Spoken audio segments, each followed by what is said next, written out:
Welcome to What If, So What, the podcast where we ask what's possible with digital and figure out how to make it real in your business. I'm Jim Hertzfeld. And I'm Kim Chopek. We're part of Perficient's digital strategy team, and today we'll ask what if, so what, and most importantly, now what? I'm willing to bet that before COVID, few of us had heard the term frontline worker. But 2.5 years ago, all of us came to know exactly what it meant as we collectively came to a sudden realization that we rely on them to live our everyday lives at work and at home, and in the case of healthcare workers, quite literally to simply live. There are over 4 million nurses in the United States, making up nearly 17% of all frontline workers. And for 20 years running, nurses are the number one most trusted profession according to Gallup's Honesty and Ethics poll. As a relatively healthy person, knock on wood, I'm glad to hear this.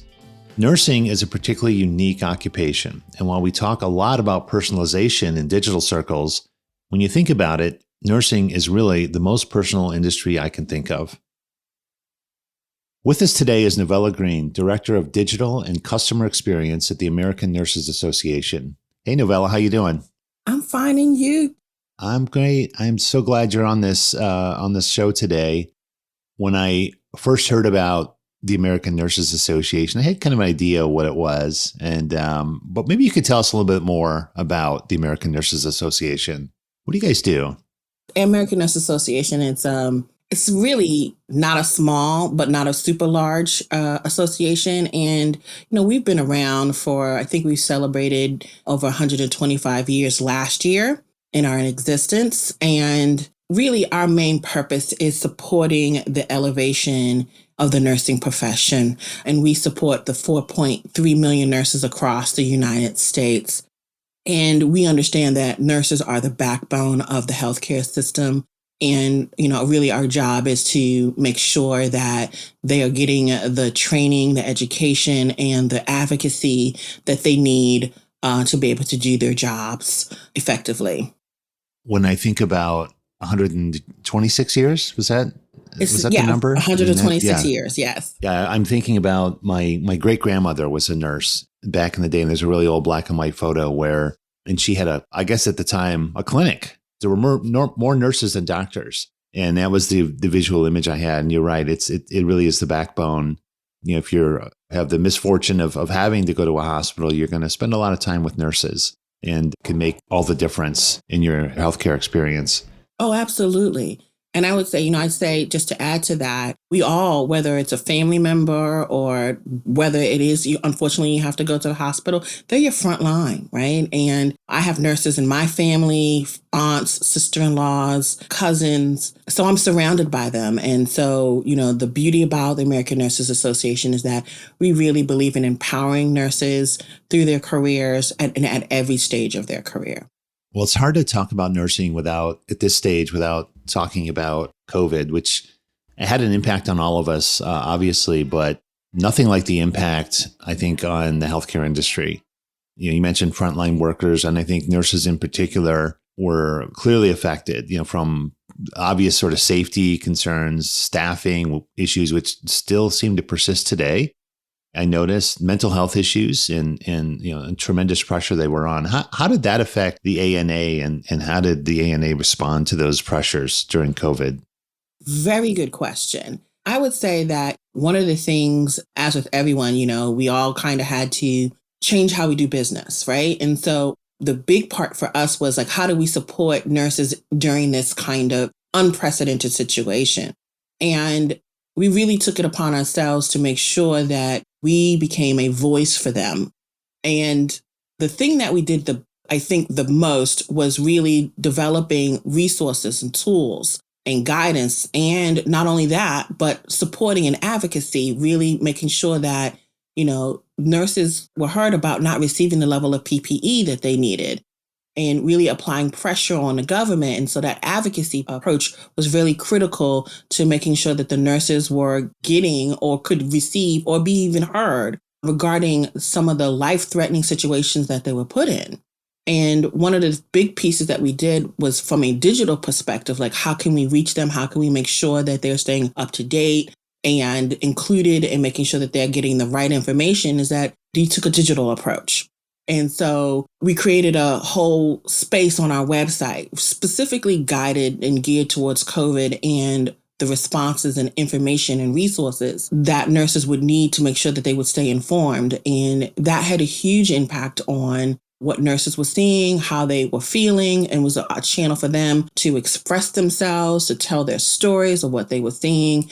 Because these nurses were going through a lot, right? This was the highest level of burnout that they've been feeling. They feel like a lot of bureaucracy and red tape is like preventing them from doing the thing that they really love, which is taking care of their patients. And that was really critical for them.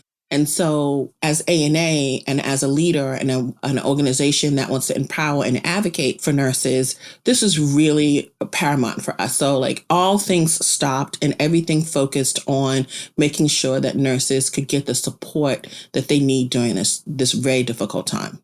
That's really mission-driven story. I love that. In that sort of race and scramble to do that, what are some things you learned that you didn't expect? We always love to ask that question. So, of course, there's a lot of uncertainty. You're sort of reacting, but you kind of got into it and you learned a few things that you'd not seen before. What are some things that kind of stuck out in your mind that you didn't expect? That's a really good question. And what I didn't expect was, and I know this is going to sound a little trite, but like the level of compassion. Not just from nurses, but from everyone.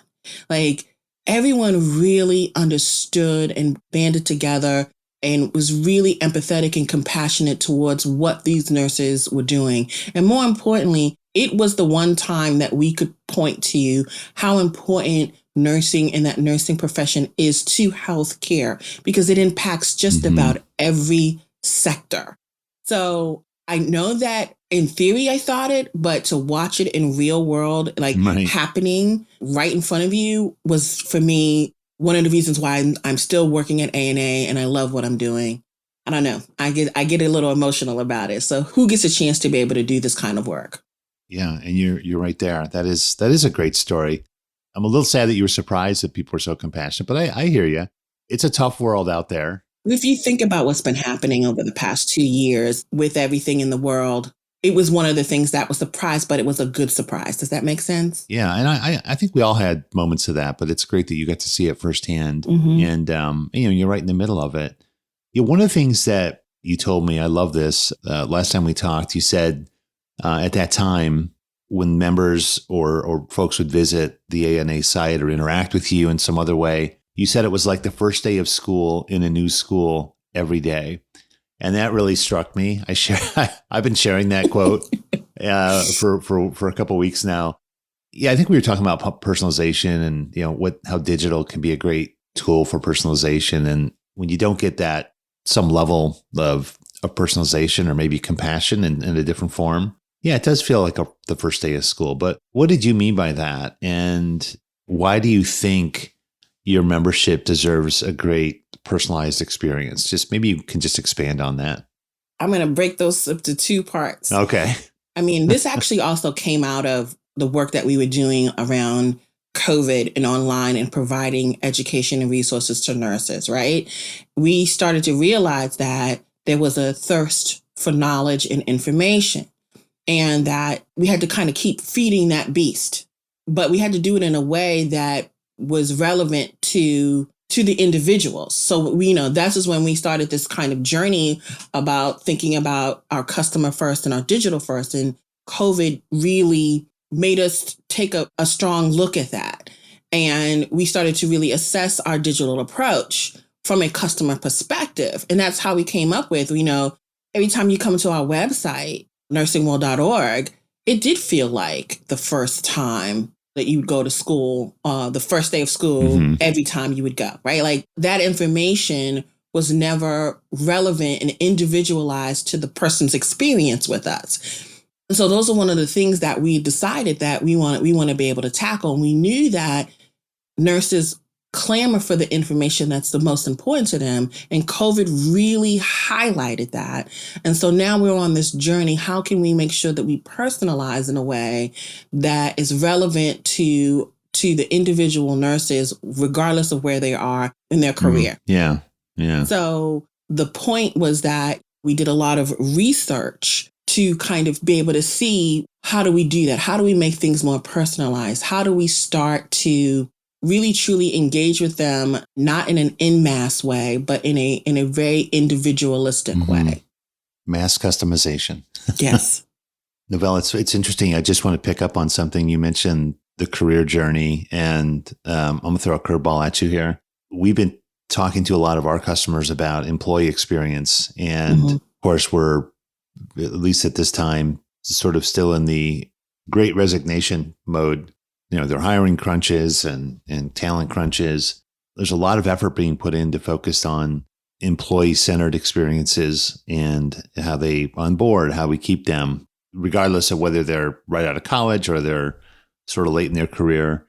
I'm just wondering, does the ANA work with some of the health systems and the provider organizations to sort of triangulate that career journey? Is there a way that you partner with some of those provider systems to help nurses and your membership at different stages of their career?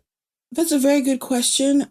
Through COVID, we've actually had a lot of alliances with various organizations, and whether it's state associations or constituents or affiliate organizations across the US. So there are a lot of other organizations that we do partner with, and to make sure that, and this was really specifically around COVID, but it also opens up the avenue for other opportunities down the line to support nurses at every stage. We do a lot of partnerships with not just, hospital organizations, but organizations that also support the hospitals and nurses, right? And that, I think, is going to be key, because we are a game changer in that space.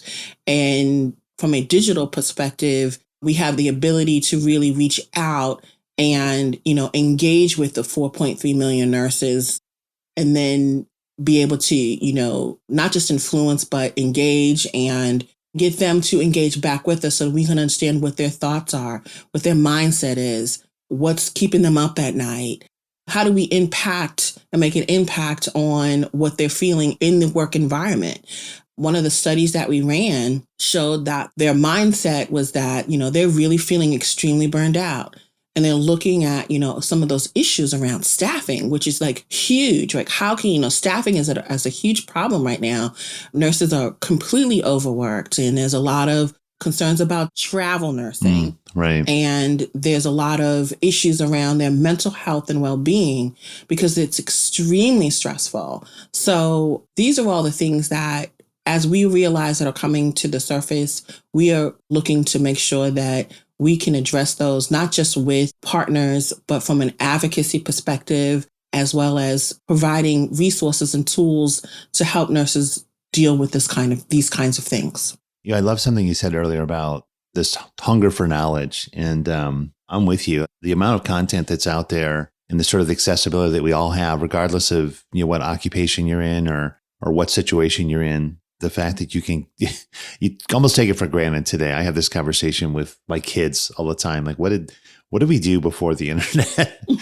Because if you have a question, you want to look up how to do something, you're on the spot. We really do take it for granted. And you could almost find it if you look hard enough. And it just gets easier and easier. So I love that idea, that just being available from a content perspective, understanding their needs, understanding the issues, being in tune with what they're looking for. I just love that connection.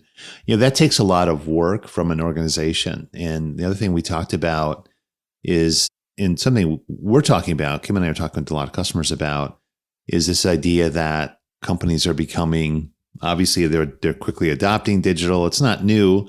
Digital transformation is not new, but certainly COVID accelerated a lot of this transformation.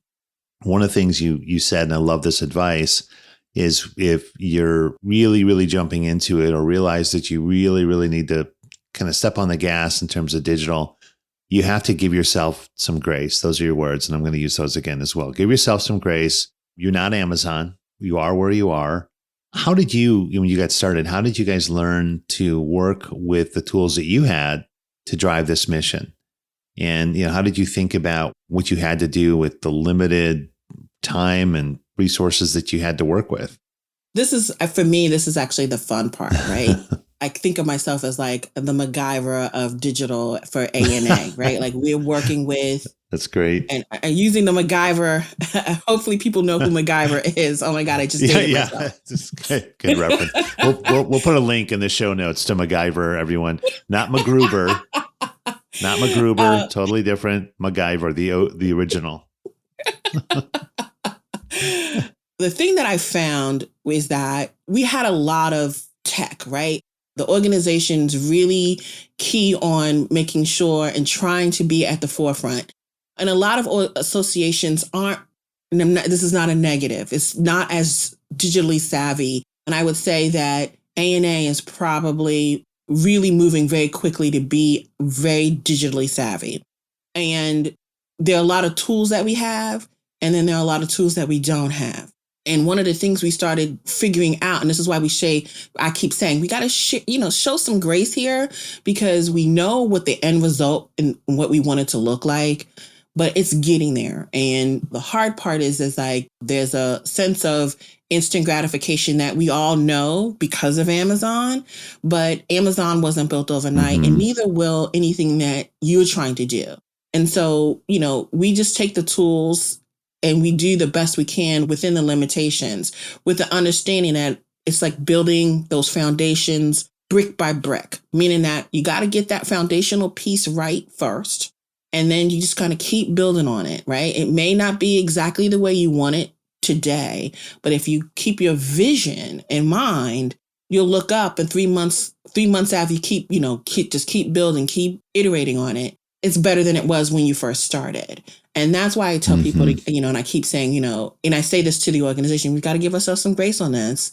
And we've got to be able to be willing to take the time that it's going to take, because not everything is set up. Not everything is synced. Not all systems can talk to each other. Our data infrastructure is, a little bit of and I can say this is a little bit of a mess, right? And but that's not unique.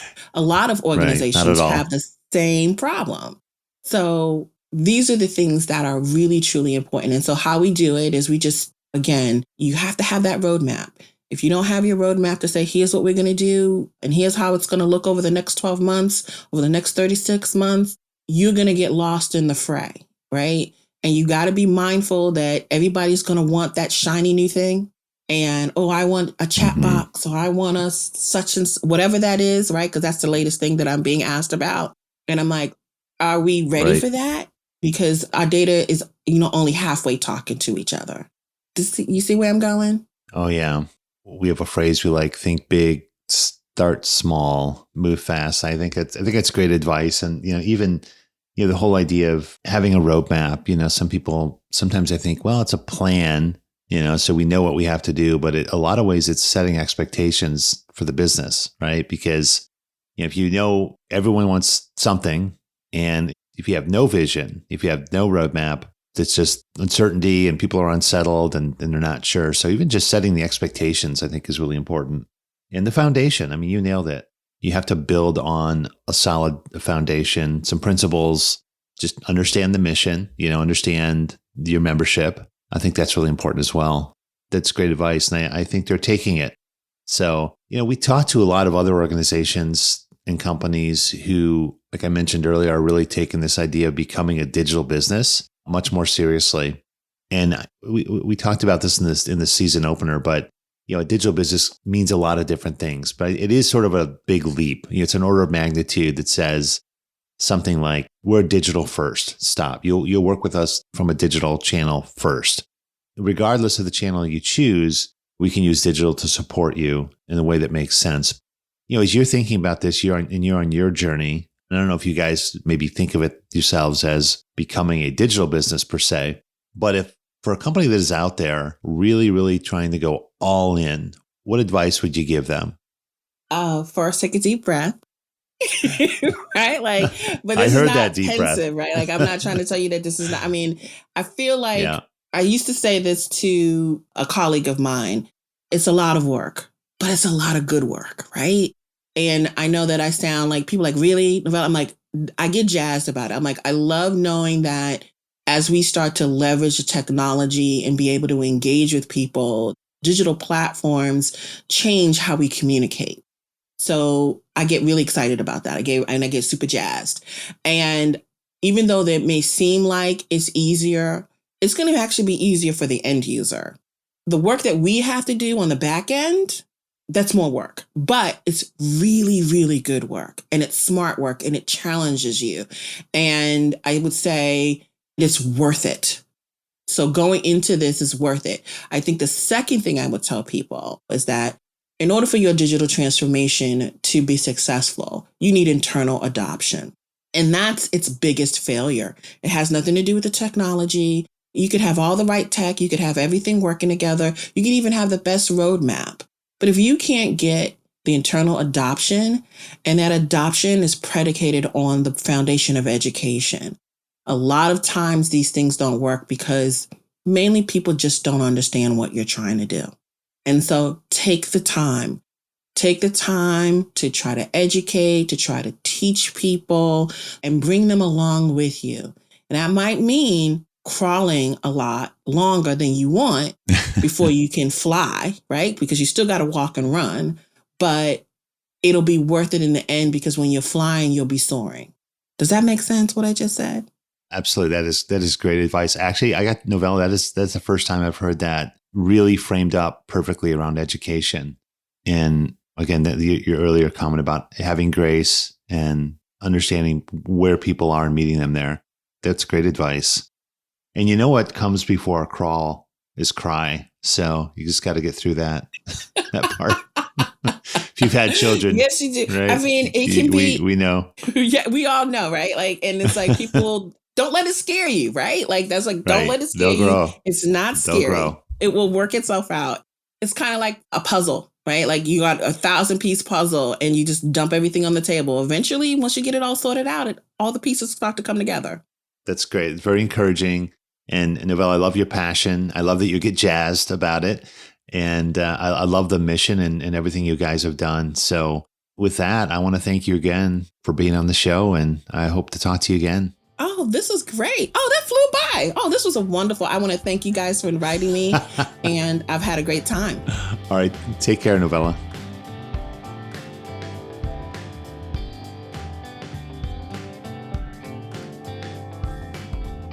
Now it's time for our namesake segment, What If, So What, and most importantly, Now What?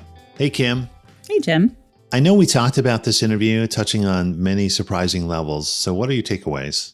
Yeah, we talked to so many traditional business leaders. I thought the perspective of an association and a nonprofit business model, it's so complex, and there's so much for-profit business leaders to learn from their peers in this nonprofit world, like Novella and her experiences in digital transformations. I think when we talk about what's next in the progression of digital business transformations, Novella really helped me think about where we are as a digital community, like where we started and why so many businesses are really still struggling in their transformation efforts. I thought a lot about everything she was talking about and her perspective and what she learned. You know, why do transformations stall or worse, fail? This notion that you're competing with the customer experience of Amazon, which I maintain has several flaws, especially as consumer behavior and preferences are really starting to shift from these giant marketplaces back to, the source of products and services. And the influence of relevant, personalized content to demonstrate commitment to the experience. Like she talked about this notion of advocacy and how to demonstrate that through content, really regardless of whether it's applied to, like she mentioned, career paths, customer journeys, employee journeys, all of the above. I really thought her perspective was interesting and something that I think, like I said, a lot of these more traditional business leaders who listen every day can learn from. But what did you think? Yeah, let me kind of touch on your comment about Amazon, because I think we're going to be talking about Amazon in a lot of different ways in the next few years. I think just your comment about people sort of shifting to the source, I think it's definitely a trend towards consumerization and direct to consumer, which is probably a whole other topic or thread for us. But I appreciate the comparison to Amazon. I think it's hard to argue sort of the obvious size and scale and just sort of cultural impact that it's had. So it's a great reference point, but I don't know for how long. And we hear that a lot from customers. We want to be the Apple and Amazon of fill in the blank. But I think when when you're sort of organizing, again, your transformation efforts and you're getting buy-in, it's a good reference point. It's a good starting point. So I appreciate the reference. When I hear her story about the ANA, I think of them in different ways as a category, as a nonprofit or not-for-profit, as an advocacy organization. It's different than a lot of, I would say, commercial businesses that we have on the show and that we work with quite a bit. We love measurement, Kim. I know we've talked about it a lot. Yep. And the mission of advocacy doesn't really have the same measures as other industries. So that was kind of on my mind quite a bit. And I think following up from our interview, I found this paper. It was a couple academics at Johns Hopkins, Stephen Tellis and Mark Schmidt. They wrote a paper called The Elusive Craft of Evaluating Advocacy. And the title alone was just too much to pass up. But they talk about advocacy being a misnomer. And I would say what they're getting at is sort of this dual mission of organizations like the ANA. And to put it in context, I think they have a couple of really key stakeholders. They have their members first and foremost. And I think a lot of Novella's story really jumped out to me that they have to focus on problem solving. They have to focus on the issues that their members and the jobs that their members are concerned about. They have to get information. They have to get help. They have a voice to be heard. They're looking for resources for their profession, their career, their job, just their well-being. And I think that's certainly a noble mission. But to get that done, and this is where the elusive craft of evaluating advocacy steps in, is that's all sort of a means to an end in terms of what they have to do on behalf of their members, which is really to get the outcomes that advocacy is looking for. And I know there's a whole other side to the ANA that is focused on legislation and policy. I thought there were some interesting measures that we found, to your typical sort of action and open rates and conversion and all the usual stuff. But I thought it was interesting that there's a whole set of measures around tracking legislation and signatures on petitions, even keywords used by legislators and how that kind of makes its way into the organization to get real outcomes. So I thought that was pretty interesting. What I really loved about Novella's story, and it's a story that we hear a lot, and I think it's something we kind of put into our work, Kim, is making the most out of what you have and what you have to work with. And I thought Novella's wisdom was really striking to me, and I love that part of her story. Yeah, I agree, especially since we have been hearing across the board in our day-to-day conversations, in that what's next? What should I do next? How do I prepare? How do I recover lost ground? How do I fuel upside? It really is starting with making the most of what you have. And that is what brings me to our what if today, Jim. Talking about Amazon, not what they sell, but the size and the scale. So what if you had the size and the scale of Amazon? Would you run your business differently today from how you've done it in the past? And what if your funding relied solely on a community of influence? How would that change your thinking about customer experience? What do you think? I love that we're going to hover on Amazon a little longer. And I guess what I was hearing in your what if is, what if you didn't need to be Amazon? And she made a comment about giving yourself grace. And I just think that's meant so much. And I think when I think about other transformations, you alluded to transformation stalling or failing. Yeah. And I think it's almost conventional wisdom that it's almost never technology, right? So let's just get that back on the table. There's so much about working with the organization and setting realistic expectations. I think that's the number one, maybe a number one step is we're not going to be Amazon. Maybe we don't have to be Amazon or whatever reference point you're throwing out there to make the point. And I think right away that sets realistic expectations. It helps the organization understand what the vision is, what the strategy is, what the roadmap is, helping to break that down into smaller pieces where you can focus on quick, continuous wins. She talked a lot about being iterative and incremental. I think that forces you to make sort of smarter decisions about what to invest in. I think this is a big problem that a lot of companies have is they try to do too much, but they also have to balance, these, we talked about this before, sustainable and disruptive innovations and take some of the noise out of it. So if you're making a decision about a product feature or a technology you want to buy into, maybe it's just content, campaigns, different departments you want to work with, different audiences, it's going to help you make smart decisions. And I'm glad to throw in a couple pop culture references. Novella kind of triggered this for me, but I go back to a great scene in Apollo 13. If you know that story, if you haven't seen the movie, go see it. there's an accident on the spacecraft and they're running out of oxygen and they have to make do with the parts that they have. And it was great. It was a great kind of engineering parable. I think it applies here, but I think Novella really put it best when she referenced MacGyver. So let's just go with MacGyver.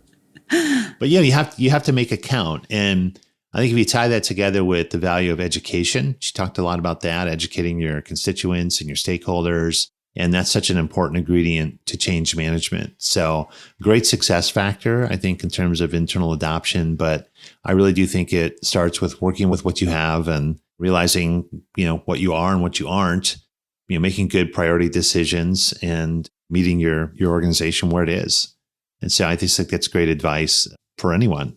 So now what? What does it all mean, Kim?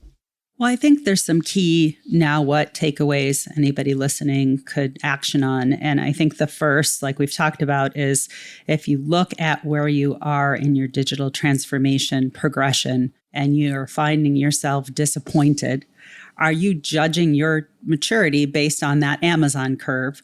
Or are you really basing it on what your vision is for serving your customers or constituents?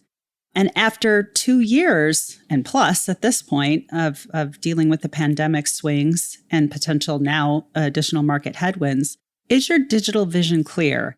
Is it clear to you? Is it clear to your stakeholders and your leadership? Because I think you're right. We talk a lot about empathy and leadership alignment, but have you educated your stakeholders as to how the market and customer expectations are changing and kind of redefined your vision as necessary? Have you checked in again with your customers to make sure their needs and your visions still mesh? Have they diverged somewhere and you might not have realized it?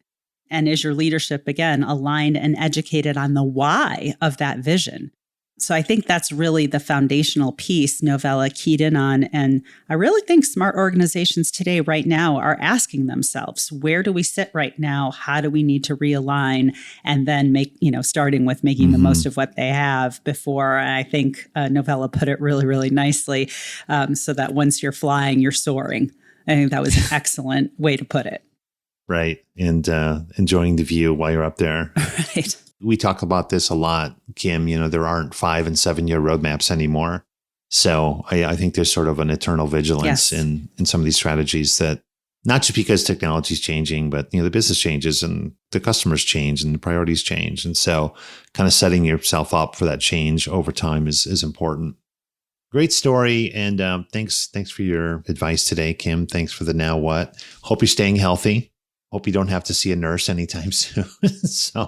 But I'm glad they're out there. And so thanks to all the nurses out there.